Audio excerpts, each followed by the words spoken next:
வீட்டில் இட்லி மாவு தோசை மாவு இல்லாதப்போ ஒரு இன்ஸ்டன்ட் தோசை எப்படி செய்கிறதுன்னு பார்க்கலாம். ஒரு பவுலில் 1 கப் அரிசி மாவு எடுத்திருக்கேன்.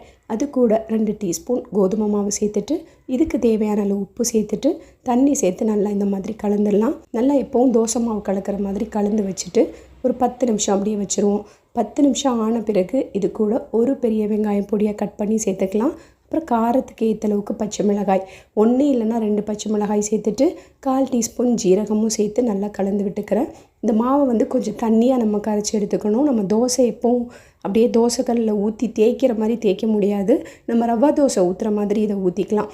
இது கூட ஒரு கேரட் கூட துருவி சேர்த்துக்கலாம். கொத்தமல்லி இலை, கருவேப்பிலை இலை அதெல்லாம் இருந்தால் அது கூட சேர்த்துக்கிட்டிங்கன்னா இன்னுமே நல்லாயிருக்கும். இதில் நெய் சேர்க்காமல் கொஞ்சம் நல்லெண்ணெய் சேர்த்து சுட்டோன்னா நல்லாவே சூப்பராக இருக்கும். நல்லா மொறு மொறுன்னு இன்ஸ்டண்ட்டான தோசை அருமையாக நமக்கு ரெடி ஆகிடுச்சு. நீங்களும் ஒரு டைம் இந்த மாதிரி ட்ரை பண்ணி பாருங்கள். எல்லாருமே விரும்பி சாப்பிடுவாங்க.